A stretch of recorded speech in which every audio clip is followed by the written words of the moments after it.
Beri nama pedang ini Naga Puspa. Selamatkan dia. Jangan sampai jatuh ke tangan pendekar berwatak jahat.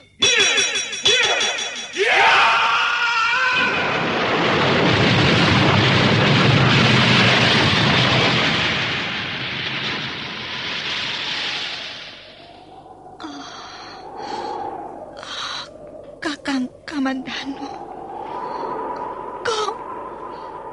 kau masih juga tidak percaya bahwa aku mencintaimu. Mesin, maafkan aku, Mesin. Mesin. Mesin!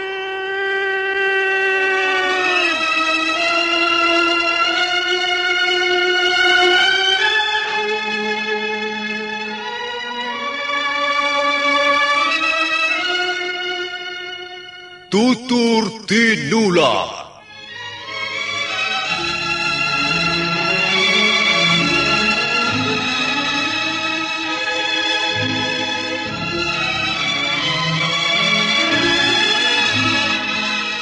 Sebuah sandiwara radio serial, produksi Sanggar Cerita dan Teater Sanggar Prativi. Sebuah kisah dengan latar belakang sejarah runtuhnya Singasari dan berdirinya Kerajaan Majapahit.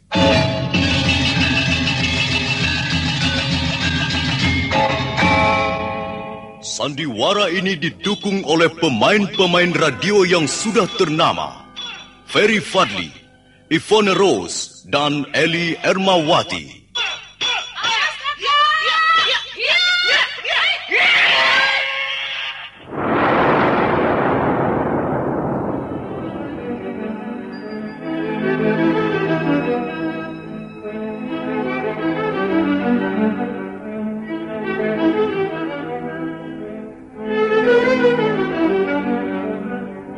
Cerita ini ditulis dan disusun oleh S. Tijab. Teknik dan montase dikerjakan oleh M. Pranoto dan Edwin Sutandi. Sutradara Bambang S. Kali ini mengetengahkan episode kedua dengan judul Kisah dari Seberang Lautan.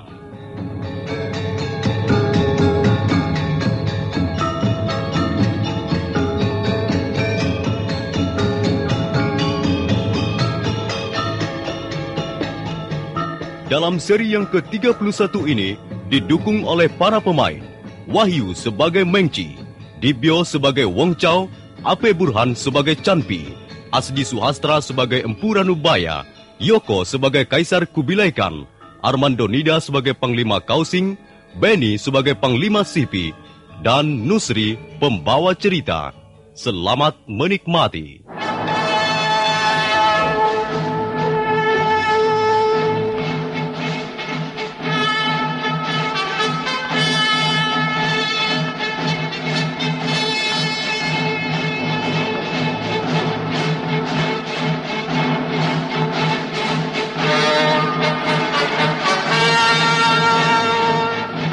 Malam itu, seperti beberapa malam sebelumnya, Wang Chow diam-diam menemui Empu Ranubaya.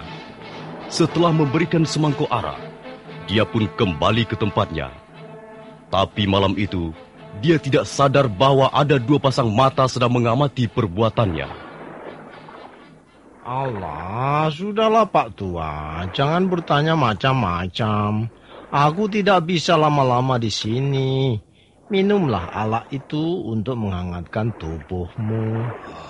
Iya. Terima kasih anak muda. Aku memang membutuhkan minuman ini. Udara malam ini terlalu dingin. Tulang-tulangku terasa semakin nyeri.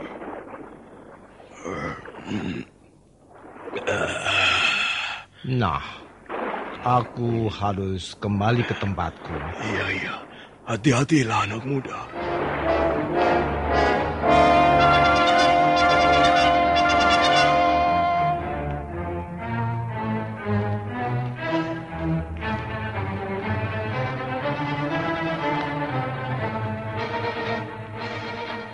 Wong Chow, pemuda ahli racun itu, lalu merangkak pelan-pelan meninggalkan Empu Ranubaya yang sedang menikmati arak buatan negeri Mongolia.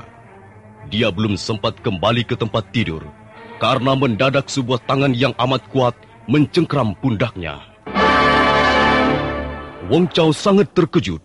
Dia tak berkutik karena ada 2 orang awak kapal yang berbadan tegap menjepit lengan kanan kirinya. Sementara itu Meng Chi dan Chan Pi berdiri di depannya sambil tersenyum dingin. Wong Chow, selama ini kau adalah anak buahku yang paling baik, paling setia. Oh, tapi lupanya mulai malam ini kau telah berubah. Saya hanya mengunjungi Pak Tua itu, Tuan Meng Chi. Saya tidak melakukan apa-apa. Kau membelikannya arak padanya, bukan? Iya, Tuan. Saya kasihan melihat orang itu kedinginan. Kasihan. Orang tua bangkai itu sudah menghina kita. Pedangku butung galak-galak perbuatan si tua jelek itu. Kau tahu? Dan sekarang dia berada di atas geladak perahu ini bukan sebagai tamu ataupun orang yang pantas dikasihani. Dia tawanan. Dia pantas kita berlakukan sebagai tawanan. Dia sudah mendapat jatah makanan 1 hari 1 kali ya. Dan 2 mangkok air bersih pagi sore. Dia tidak akan mati ya. Ya memang dia tidak akan mati. Tapi semangkok alak itu sangat diperlukan untuk menghangatkan tubuhnya, Tuan. Wong Chow, kau orang Mongolia, Kau berdarah bangsa Mongolia yang sangat menjunjung tinggi harga diri. Maaf, Tuan Meng Chi. Harga diri saya tidak akan berkurang hanya karena semangkok arak. Kau berani menolong orang Singasari. Kau bukan orang Mongolia lagi. Pendapat Tuan kurang tepat. Justru kita harus memperlakukan tawanan dengan baik. Wong Chow, aku atasanmu. Saya tahu. Kau berani menentang aku, Saya tidak pernah merasa menentang Tuan. Saya menolong Pak Tua hanya atas dasar kemanusiaan. Kalau Tuan tidak menyukai sikap saya ini, Tuan boleh melaporkannya pada Kaisar. Saya yakin Kaisar akan sependapat dengan saya. Urusan ini tidak akan pernah sampai ke tangan Kaisar, tahu? Walaupun pedangku ini sudah buntu, dia masih bisa dipakai membunuh orang. Ya!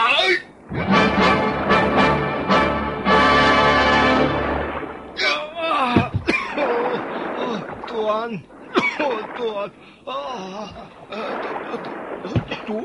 Tuan, dia mati. Dia mati. Lebih baik dia mati, daripada nanti akan membuat kesulitan di depan Kaisar. Ayo cepat, lemparkan mayatnya ke laut. 2 orang awak kapal yang berbadan tegap dan kekar segera meraih Wong Chow yang sudah menjadi mayat. Kemudian bersama-sama melemparkannya ke laut. Dan sebentar kemudian, tubuh berpakaian sutra itu pun sudah tidak nampak lagi. Chan Pi menggigil melihat salah seorang sahabatnya harus mati dengan cara seperti itu. Wong Chow, kasihan kau, Wong Chow.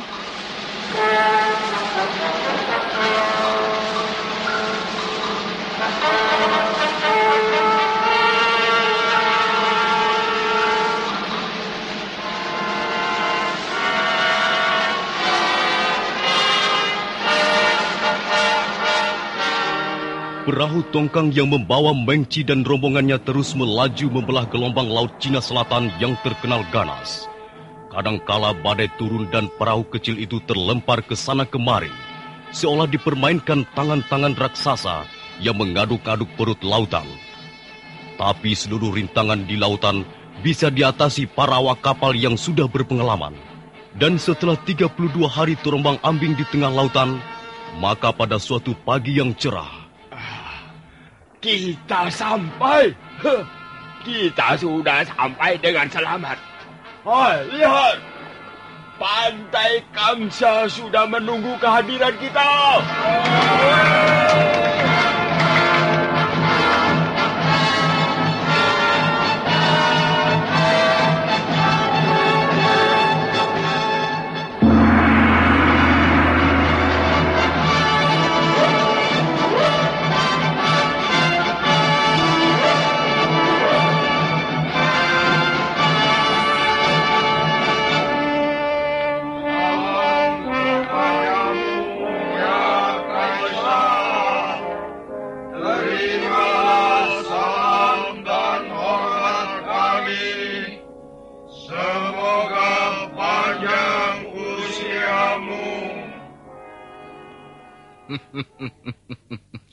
Ya, duduklah kalian semua dengan baik.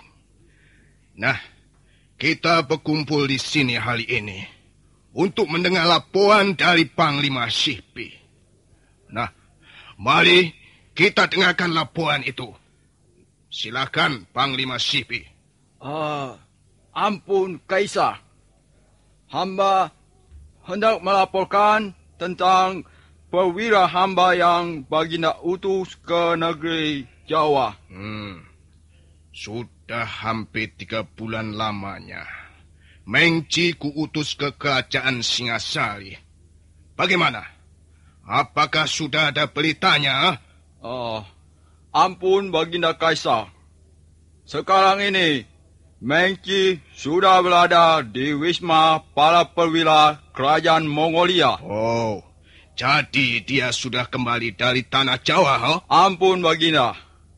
Utusan baginda sudah sejak semalam menginjak kembali daratan Mongolia.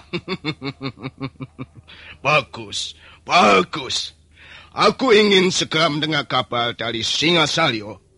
Aku ingin tahu hasil dari perjalanannya sebagai duta. Nah, panggillah Mengci kemari. Daulat, baginda.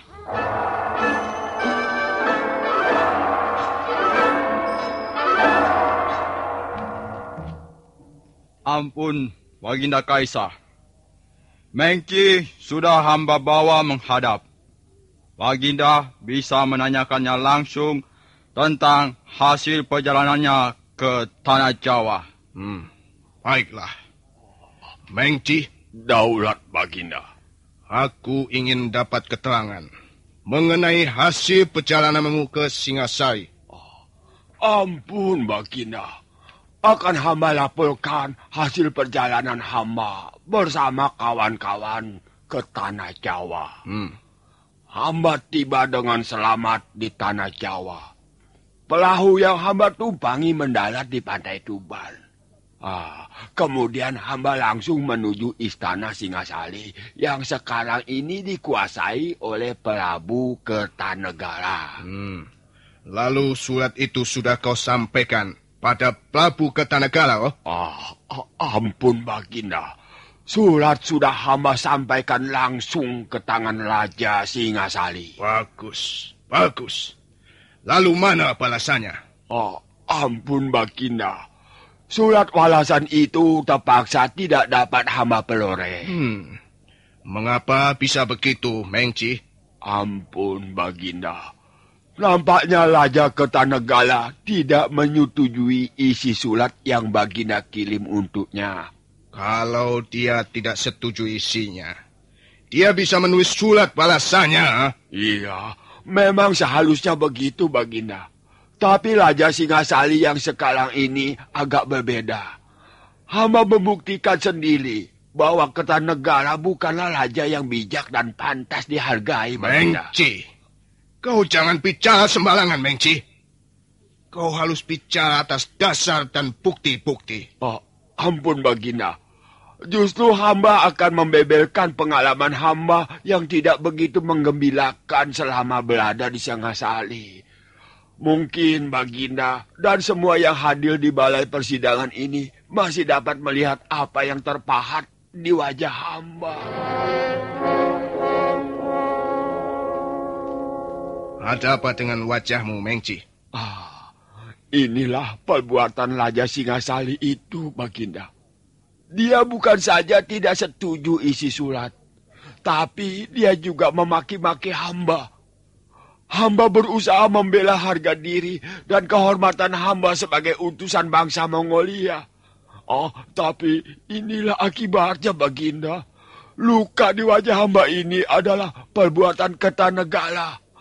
Dengan kelisnya dia mencoba membunuh hamba di depan balai Paseban Magung. Untung hamba bisa menangkis. Hingga ujung kelis itu hanya menggores wajah hamba dan tidak sampai membunuh hamba, Baginda.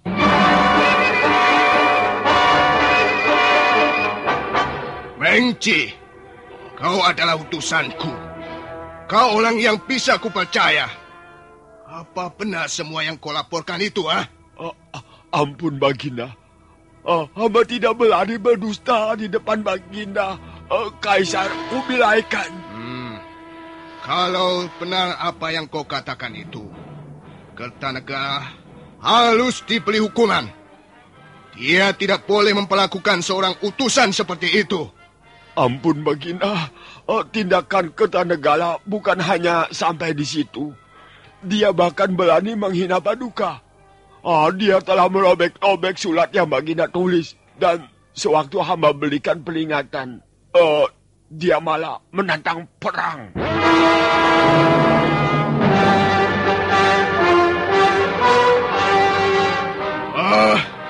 Kertanegara berani menantang perang padaku. Benar, Baginda.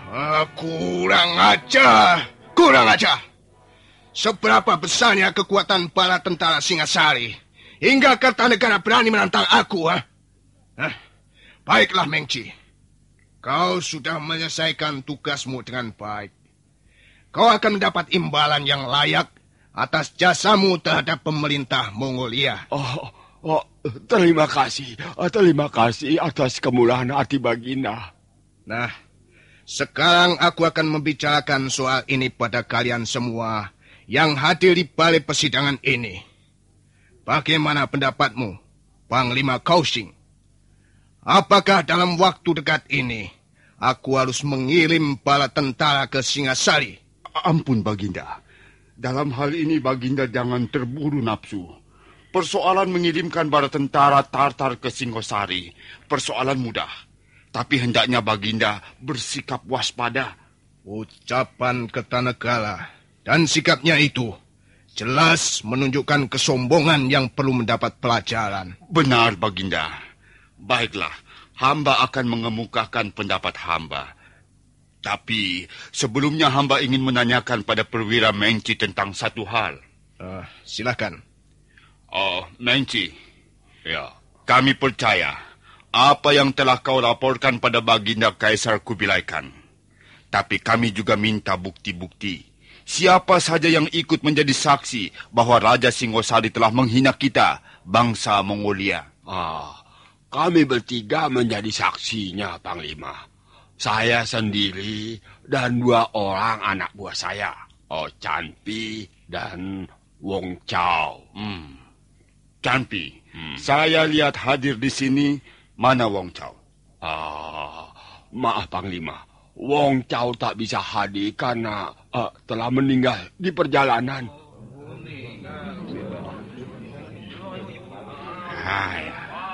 Sayang sekali. Bagaimana Wong Chao bisa meninggal di perjalanan? Begini, Panglima. Waktu itu perahu kami baru 2 hari meninggalkan pantai Tuban.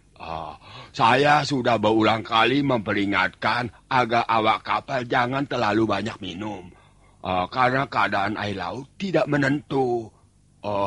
Kadang-kala tenang, kadang-kala berubah banyak gelombang. Wong Chao orangnya agak keras. Dia secara diam-diam minum arak sampai 10 mangkok. Sedangkan jatah yang kami belikan hanyalah 3 mangkok untuk 1 orang. Mungkin karena mabuk itu, dia kurang keseimbangan. hingga waktu berada di bulitan perahu, dia terjatuh, Panglima. Maaf, Panglima. Saya sendiri tidak melihat peristiwanya. Saya hanya segala memeriksa seluruh anak buah. Dan ternyata Wong Chow tidak ada lagi bersama kami. Saya lalu mengambil kesimpulan bahwa Wong Chow telah tercebur ke laut. Begitulah ceritanya, Panglima. Apa benar yang diceritakan oleh Perwira Mengci? Coba berilah keterangan sedikit, Tan Pi.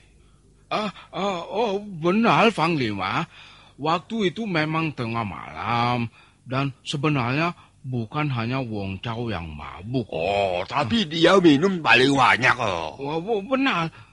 Dia minum terlalu banyak. Dia memang kelas kepala.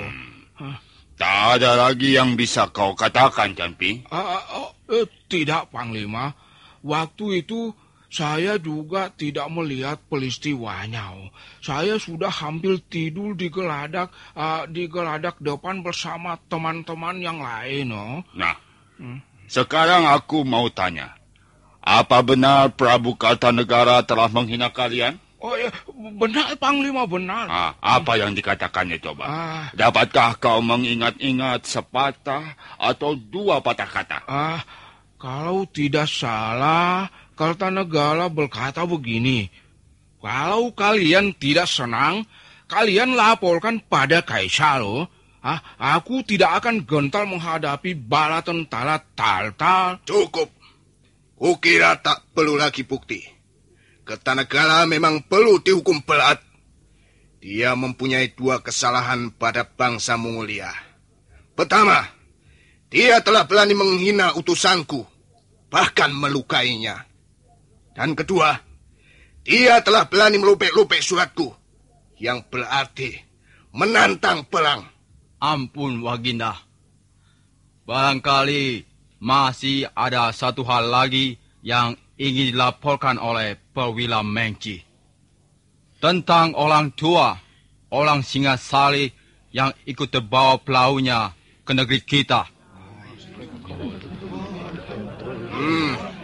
Aku juga mendengar tentang itu. Tapi belum begitu jelas. Nah, bagaimana orang itu sampai terbawa kemari? Apa kau sengaja membawanya, Mengci? Ampun, Baginda. Kami semua juga tidak tahu. Tiba-tiba saja orang tua itu sudah berada dalam perahu kami. Kami lalu mencurigainya sebagai mata-mata dari Singasari. Dan akhirnya kami bawa saja sekalian pulang ke Mongolia. Kami pikir barangkali orang tua itu bisa dimanfaatkan keterangannya, Baginda. Keteranganmu cukup masuk akal juga, Mengci. Coba, bawalah orang tua itu kemari. Aku ingin menanyakan sesuatu padanya. Baik, Baginda.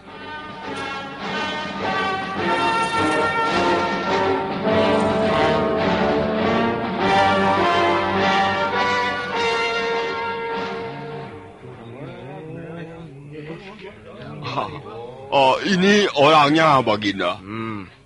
Baik. Coba, suruh dia lebih dekat kemari. Ayo mendekat, Pak Tua.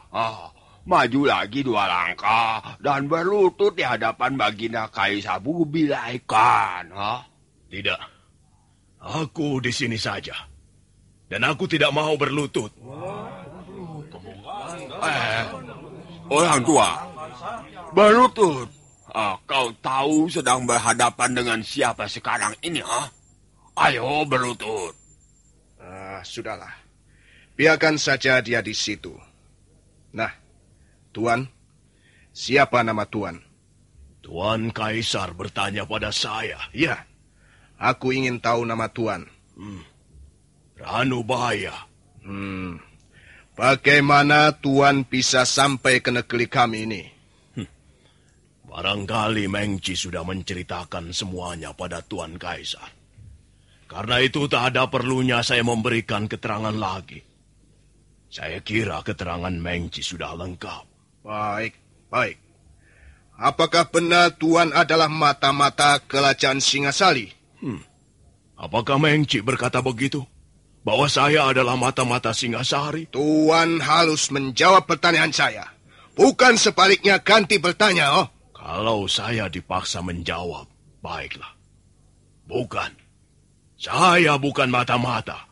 Tuan tahu tentang kerajaan Singosari? Tidak. Tuan bisa memberikan keterangan sedikit tentang Kertanegara. Raja Tuan? Tidak.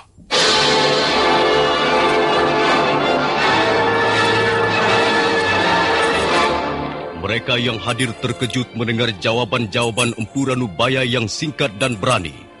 Sementara itu wajah Kaisar Kublai Khan pun mulai berubah. Matanya menatap tajam ke arah orang tua di depannya.